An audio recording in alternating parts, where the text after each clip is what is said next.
जय हिंद साथियों, good morning. मैं आपका दोस्त एंड बिलास जैन स्वागत करता हूं आप सबका एथलेटिक्स एकेडमी पर। डेली करंट अफेयर्स की क्लास में आप सबका स्वागत है।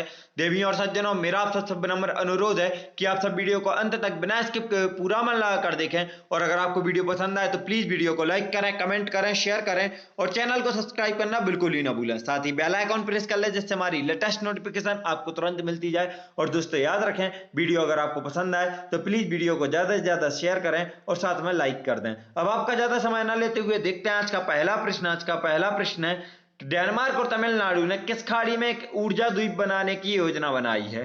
आपके ऑप्शन है ए पाक की खाड़ी, बी खंबात की खाड़ी, सी बंगाल की खाड़ी और डी मन्नार की खाड़ी। तो दोस्तों याद रखें कि डेनमार्क और तमिलनाडु ने हाल ही में मन्नार की खाड़ी में एक ऊर्जा द्वीप बनाने की योजना बनाई है। डेनमार्क और तमिलनाडु ने हाल ही में श्रीलंका के पश्चिमी तट और भारत के दक्षिण पूर्वी सिरे के बीच स्थित मन्नार की खाड़ी में एक ऊर्जा द्वीप बनाने की योजना बनाई है। दोस्तों याद रखें, मन्नार की खाड़ी की लोकेशन क्या है? तो भारत और श्रीलंका के बीच में पड़ता है।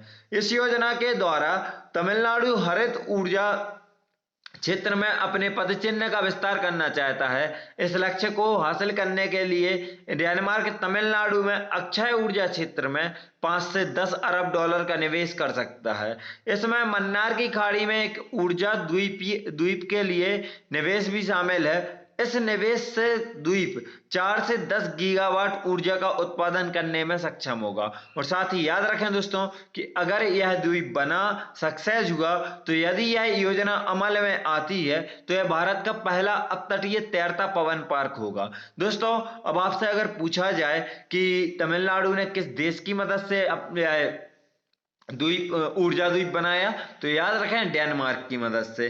किसमें? तो मन्नार की खाड़ी में। इसका अनुमानित निवेश क्या होगा? तो 5 से 10 अरब डॉलर। और इसकी अनुमानित ऊर्जा उत्पादन क्या होगी? तो 4 से 10 गीगावाट ऊर्जा उत्पादन। और यह अगर बनता है दोस्तों, कामयाब होता है, तो यह भारत का पहला अपतटीय तैरता पवन पार्क है। कौन सा दोस्तों? पहला अपतटीय तैरता पवन पार्क होगा।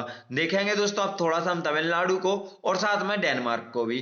तो दोस्तों तमिलनाडु की राजधानी चेन्नई है। तमिलनाडु की स्थापना 26 जनवरी 1950 को हुई थी।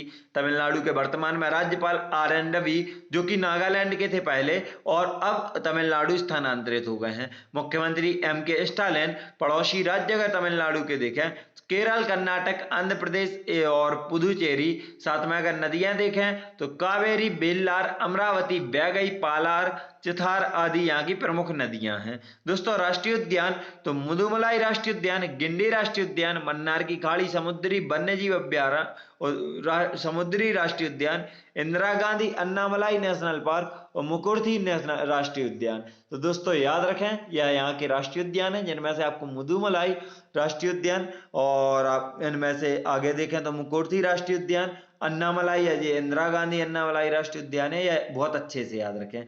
बांध देखेंगे दोस्तों तमिलनाडु के, तो तमिलनाडु में बैगई बांध बैगई नदी पर, मोकम्बू अपर अनाइकट बांध कावेरी नदी पर तथा करुप्प नदी बांध करुप्प नदी पर और सोलायार बांध, 4 बांध प्रमुख स्थित हैं। जिनमें से आपको नदी का नाम याद रखना है तो मोकम्बू अपर अनाइकट बांध का, क्योंकि इसमें नदी अलग है, कावेरी नदी है, जबकि बाकी सब में नदी के नाम वही हैं जो बांध के नाम है। देखेंगे अब डेनमार्क को, तो दोस्तों डेनमार्क की राजधानी कोपेनहेगन है। डेनमार्क की मुद्रा डेनिश क्रोन है तथा दोस्तों याद रखें कि डेनमार्क की रानी वर्तमान में मार्गरेथा द्वितीय और प्रधानमंत्री आंद्रेस फाग रासमुसेन हैं। और डेनमार्क का एक उपनाम है तो वह भी याद रखें दोस्तों कि डेनमार्क को विश्व की गौशाला कहा जाता है। याद रखें।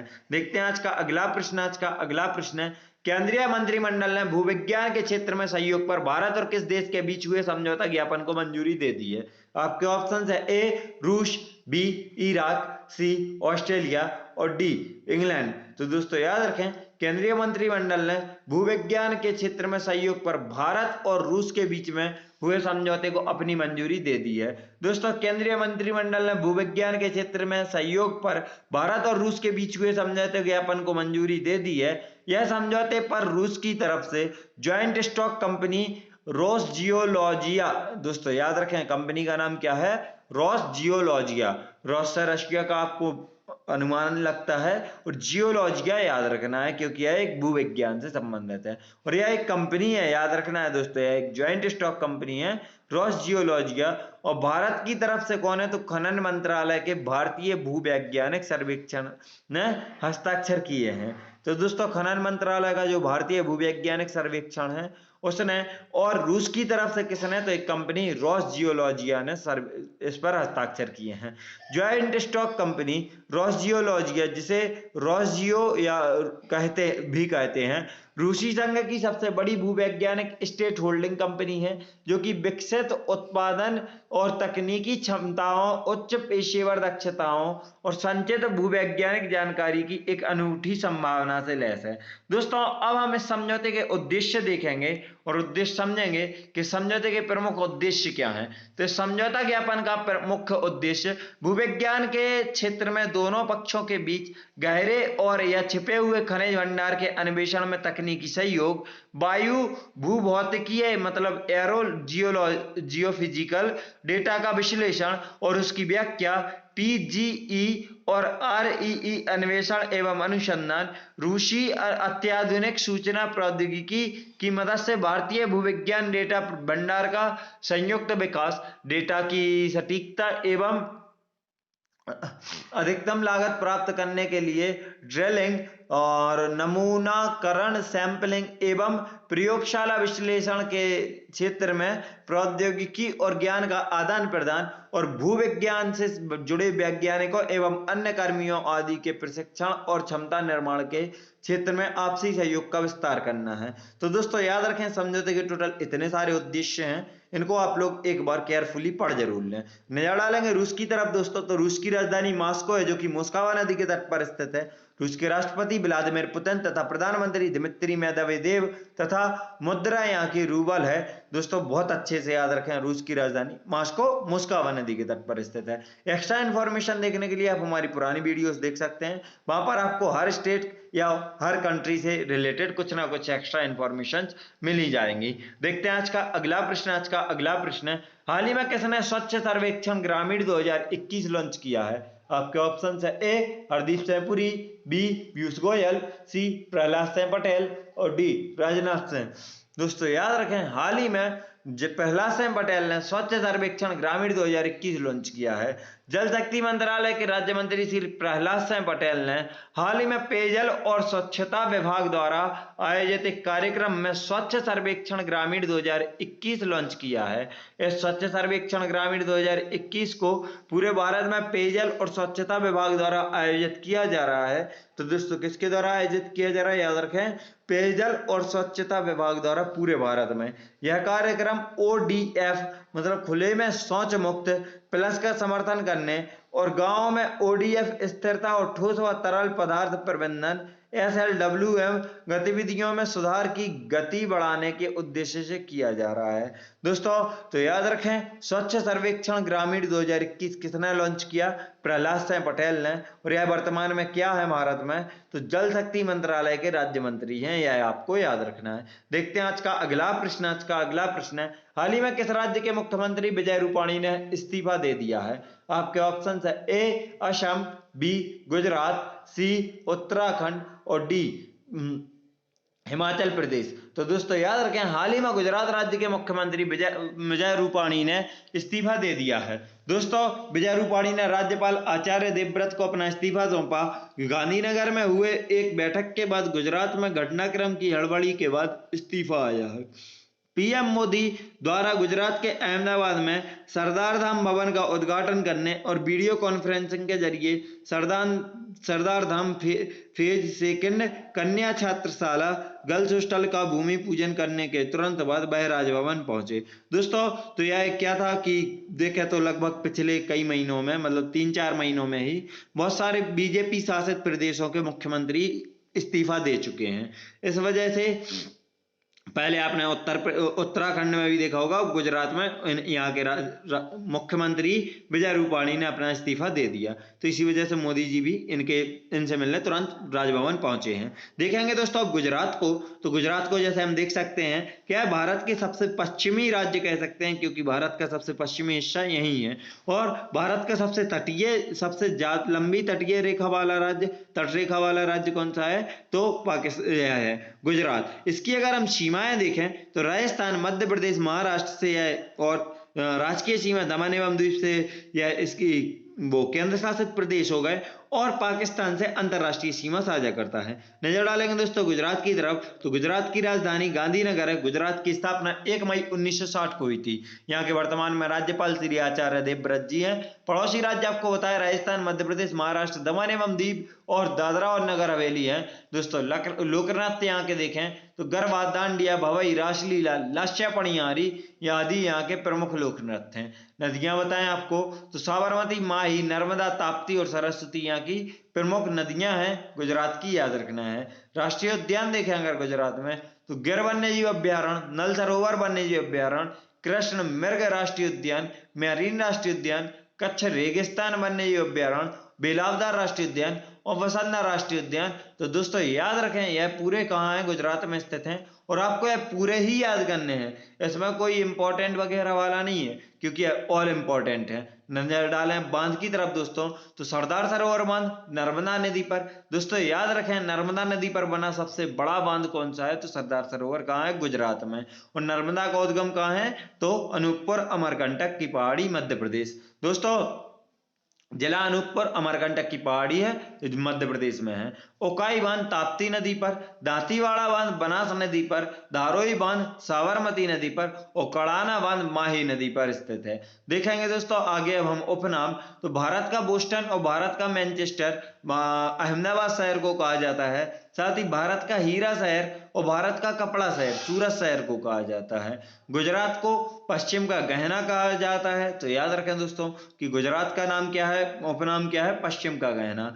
गुजरात में अगर उत्पादन देखें तो गुजरात भारत में कपास, मूंगफली, नमक और दूध का सबसे बड़ा उत्पादक। किस किस का दोस्तों, कपास, मूंगफली, नमक और दूध का सबसे बड़ा उत्पादक राज्य, तथा तंबाकू का दूसरा। तो तंबाकू का पहला कौन है, आंध्र प्रदेश, दूसरा कौन है, गुजरात, याद रखना है। देखते हैं आज का अगला प्रश्न। आज का अगला प्रश्न है, हाल ही में कोयला मंत्रालय के अंतर्गत आने वाले सेंट्रल कोलफील्ड्स लिमिटेड की प्रथम महिला उत्खनन इंजीनियर कौन बनी है। आपके ऑप्शंस हैं, ए स्वाति रानी, बी शिवानी मीणा, सी सोनाली गुप्ता और डी राधिका आप्टे। तो हाल ही में कोयला मंत्रालय के अंतर्गत आने वाले सेंट्रल कोलफील्ड्स लिमिटेड की प्रथम महिला उत्खनन इंजीनियर शिवानी मीणा बनी है। दोस्तों शिवानी राजस्थान के भरतपुर की मूल निवासी हैं और उन्होंने IIT जोधपुर से इंजीनियरिंग की पढ़ाई की है। शिवानी मीणा राजरप्पा परियोजना में एक उत्खनन इंजीनियर के रूप में शामिल हुई हैं, जो कि CCL के रजरप्पा क्षेत्र में एक मशीनीकृत खुली खदान है। यह अपने आप में अभूतपूर्व है, क्योंकि शिवानी उत्खनन कैडर की पहली महिला इंजीनियर है जो एक खुली खदान में काम कर रही हैं। तो दोस्तों याद रखना है कि सेंट्रल कोलफील्ड्स लिमिटेड में उत्खनन कैडर में अगर कोई खुली खदान में पहली महिला कौन है जो काम किया है जिन्होंने या कर रही हैं, तो वह शिवानी मीणा, याद रखें। इंजीनियर शिवानी को हैवी अर्थ मूविंग मशीनरी का रखरखाव और मरम्मत करने की जिम्मेदारी दी गई है। याद रखें दोस्तों बहुत अच्छे से कि सेंट्रल कोलफील्ड्स लिमिटेड की प्रथम महिला उत्खनन इंजीनियर कौन है, तो शिवानी मीणा है। देखते हैं आज का अगला प्रश्न। आज का अगला प्रश्न है, ज्योतिरादित्य सिंधिया ने हाल ही में भारत के नागरिक उड्डयन क्षेत्र के लिए कितने दिवसीय योजना की घोषणा की है। आपके ऑप्शन है, ए 20 दिवसीय, बी 50 दिवसीय, सी 100 दिवसीय और डी 120 दिवसीय। तो दोस्तों याद रखें ज्योतिरादित्य सिंधिया ने हाल ही में नागरिक उड्डयन क्षेत्र के लिए 100 दिवसीय योजना की घोषणा की है। दोस्तों केंद्रीय नागरिक उड्डयन मंत्री ज्योतिरादित्य सिंधिया ने हाल ही में 3 मुख्य नींव पहलू, बुनियादी ढांचे में सुधार, नीतिगत लक्ष्य और सुधार पहल में उद्देश्य। कौन कौन से दोस्तों, बुनियादी ढांचे में सुधार, नीतिगत लक्ष्य और सुधार पहल के उद्देश्य से भारत के नागरिक उड्डयन क्षेत्र के लिए 100 दिवसीय योजना की घोषणा की है। इस योजना में नीतिगत उपाय और हवाई अड्डों के साथ साथ हेलीपोर्ट का विकास किया जाएगा। इस 100 दिवसीय योजना में ऐसे 16 मुख्य बिंदु या पॉइंट शामिल हैं जिनका उद्देश्य नागरिक उड्डयन क्षेत्र को बढ़ावा देना है, जो कोविड-19 महामारी से प्रतिकूल रूप से प्रभावित हुआ है। दोस्तों याद रखें, वर्तमान में केंद्रीय नागरिक उड्डयन मंत्री कौन है? ज्योतिरादित्य सिंधिया। इन्होंने कितने दिवस की योजना का घोषणा की है? तो 100 दिवसीय योजना की घोषणा की है, यह आपको याद रखना है। देखते हैं आज का अगला प्रश्न। आज का अगला प्रश्न है, तमिल कवि सुब्रमण्यम भारती की पुण्यतिथि को तमिलनाडु में किस दिवस के रूप में घोषित किया गया है? आपके ऑप्शन है ए कवि दिवस, दोस्तों दूसरा महाकवि दिवस, सी लेखक दिवस और डी वैज्ञानिक दिवस। तो दोस्तों याद रखें, तमिल कवि सुब्रमण्यम भारती की पुण्यतिथि को तमिलनाडु में महाकवि दिवस के रूप में घोषित किया गया है। दोस्तों मुख्यमंत्री एम.के. स्टालिन ने भारती की पुण्यतिथि को प्रतिवर्ष महाकवि दिवस के रूप में मनाने के अलावा कई अन्य घोषणाएं भी की हैं। भारती की कविताओं और निबंधों को स्कूलों की पाठ्य पुस्तकों में शामिल किया जाएगा। सरकार की ओर से वित्तीय सहायता प्रदान करने के अलावा त्रिची भारतीदासन विश्वविद्यालय में उनके नाम पर एक पीठ की स्थापना की जाएगी। सुब्रमण्यम भारती की कविताओं में राष्ट्रभक्ति कूट कूट कर भरी हुई है। उनका जन्म 11 दिसंबर 1882 में तमिलनाडु के एक गांव एट्टेपुरम में हुआ था। दोस्तों याद रखें, इनका जन्म कहाँ हुआ है? तमिलनाडु के गांव एट्टेपुरम में 11 दिसंबर 1882 को हुआ था। तथा इनका अब कौन सा दिवस मनाया जाएगा इनकी पुण्यतिथि पर? तो महाकवि दिवस मनाया जाएगा। देखते हैं आज का अगला प्रश्न। आज का अगला प्रश्न है, यूनाइटेड स्टेट्स के विशेषज्ञों ने किस महाद्वीप पर सबसे पुरानी बर्फ की खोज कर दी है? आपके ऑप्शन है ए यूरोप, बी ऑस्ट्रेलिया, सी अंटार्कटिका और डी एशिया। तो दोस्तों याद रखें, यूनाइटेड स्टेट्स के विशेषज्ञों ने हाल ही में अंटार्कटिका महाद्वीप पर सबसे पुरानी बर्फ की खोज शुरू कर दी है। दोस्तों महाद्वीप की सतह से मीलों नीचे ड्रिलिंग द्वारा एकत्रित अंटार्कटिक बर्फ का सबसे पुराना निरंतर रिकॉर्ड वर्तमान में लगभग 8 लाख वर्ष पुराना है। पृथ्वी की जलवायु प्रणाली के बारे में जानकारी लेने के उद्देश्य से यूनाइटेड स्टेट्स के विशेषज्ञों को एक साथ लाने के लिए कोल्डेक्स की स्थापना की गई है। तो दोस्तों ये जो सारे वैज्ञानिकों को एक साथ लाने के लिए किस संगठन की स्थापना की गई है? कोल्डेक्स। इस पुरानी बर्फ की खोज के लिए राष्ट्रीय विज्ञान फाउंडेशन द्वारा वित्त पोषित किया जाएगा। दोस्तों याद रखें, अंटार्कटिका महाद्वीप या अपने यहाँ का विश्व का सबसे ठंडा स्थान यहीं पर स्थित है। इस महाद्वीप पर पता है कोई इंसान नहीं रहता, बस यहाँ पर कुछ लोग घूमने जाते हैं, इंसान नहीं रहते। इसीलिए इस महाद्वीप के कुछ उपनाम भी हैं, जैसे कि इसको वीरान महाद्वीप, निर्जन महाद्वीप और विज्ञान के लिए समर्पित महाद्वीप भी इसको ही कहते हैं। बहुत अच्छे से याद रखें। साथ में इसको गतिशील महाद्वीप भी बोलते हैं दोस्तों, तो यह भी आपको याद रखना है। कौन कौन से दोस्तों? वीरान महाद्वीप, निर्जन महाद्वीप, गतिशील महाद्वीप और विज्ञान के लिए समर्पित महाद्वीप। विज्ञान के लिए समर्पित क्यों? क्योंकि यहाँ पर बहुत से परीक्षण होते ही रहते हैं, वैज्ञानिक यहाँ पर परीक्षण करते हैं। और याद रखें, ओजोन परत में जो छेद हुआ है दोस्तों, यह अंटार्कटिका महाद्वीप के ऊपर में ही हुआ है। मतलब अगर देखा जाए तो अंटार्कटिका के ऊपर छेद पड़ता है। देखते हैं आज का अगला प्रश्न। आज का अगला प्रश्न है, प्रधानमंत्री श्री नरेंद्र मोदी ने हाल ही में कौन से ब्रिक्स शिखर सम्मेलन की अध्यक्षता की है? आपके ऑप्शन है ए 12वें, बी 13वें, सी 14वें और डी 15वें। तो दोस्तों याद रखें, प्रधानमंत्री नरेंद्र मोदी ने हाल ही में 15वें ब्रिक्स शिखर सम्मेलन की अध्यक्षता की है। दोस्तों इस सम्मेलन की थीम क्या है? तो सबसे पहले याद रखें, BRICS @15 intra BRICS corporation for continuity consolidation and consistence. तो दोस्तों याद रखना है क्या है थीम? BRICS @15 intra BRICS corporation for continuity consolidation and consensus है। इस सम्मेलन के दौरान उन्होंने ब्रिक्स भागीदारों से प्राप्त सहयोग की सराहना की। किन्होंने दोस्तों? प्रधानमंत्री मोदी ने। हाल ही में पहले ब्रिक्स डिजिटल हेल्थ सम्मेलन का आयोजन हुआ। तो दोस्तों ब्रिक्स डिजिटल हेल्थ सम्मेलन जो हुआ यह पहला संस्करण था, इसका आयोजन भी हाल ही में किया गया। तकनीकी की मदद से हेल्थ एक्सेस बढ़ाने के लिए यह एक इनोवेटिव कदम है। दोस्तों नवंबर में हमारे जल संसाधन मंत्री ब्रिक्स फॉर्मेट में पहली बार मिलेंगे। तो पहली बार कौन मिलेंगे ब्रिक्स में? जल संसाधन मंत्री। यह दूसरा मौका है जब प्रधानमंत्री मोदी ब्रिक्स सम्मेलन की अध्यक्षता करेंगे। तो दोस्तों इन्होंने ब्रिक्स सम्मेलन की यह दूसरी बार अध्यक्षता की। इससे पहले 2016 में उन्होंने गोवा में सम्मेलन की अध्यक्षता की थी। अब ब्रिक्स को समझते हैं दोस्तों। तो ब्रिक्स के जैसे हम यहाँ पर आगे देखते जाएंगे और समझेंगे। ब्रिक्स की स्थापना अगर ब्रिक्स के तौर पर देखें तो 2009 में हो पाई है, जबकि इसके सदस्य राष्ट्र देखें तो ब्राजील, रूस, भारत, चीन और दक्षिण अफ्रीका है।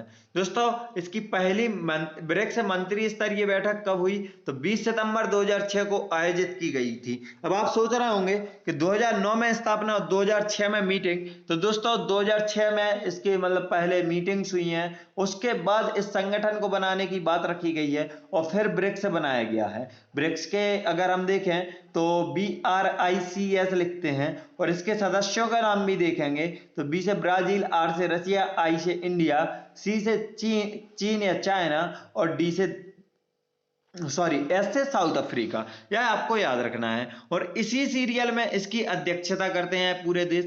मतलब पहले B से ब्राजील करेगा तो R से R वाला अब रूस करेगा, नेक्स्ट ईयर इंडिया करेगा। ऐसे ही इसका सर्कुलेशन चलता रहता है। देखते हैं आज का अगला प्रश्न। आज का अगला प्रश्न है, हवा से कार्बन डाइऑक्साइड सोखने के लिए डिजाइन करने वाला विश्व का सबसे बड़ा संयंत्र किस देश में शुरू किया गया है? आपके ऑप्शन है A Iceland, B New Zealand, C England और D अफ्रीका। तो दोस्तों याद रखें, हवा से कार्बन डाइऑक्साइड सोखने के लिए डिजाइन किया गया विश्व का सबसे बड़ा संयंत्र आइसलैंड देश में शुरू किया गया है।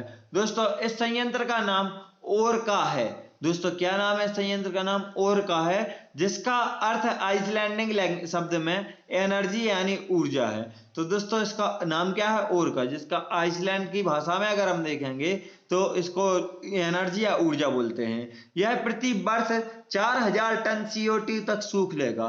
तो दोस्तों यह इतना बड़ा है कि एक साल में 4000 टन CO2 सूख सकता है। और यह तकनीकी जलवायु परिवर्तन के खिलाफ लड़ाई में एक प्रमुख उपकरण बन सकती है। कौन से? यह प्लांट। हम ये सीधे कैप्चर की गई कार्बन डाइऑक्साइड को 1000 मीटर की गहराई पर भूमिगत रूप से जमा किया जाएगा, जहां इसे चट्टान में बदल दिया जाएगा।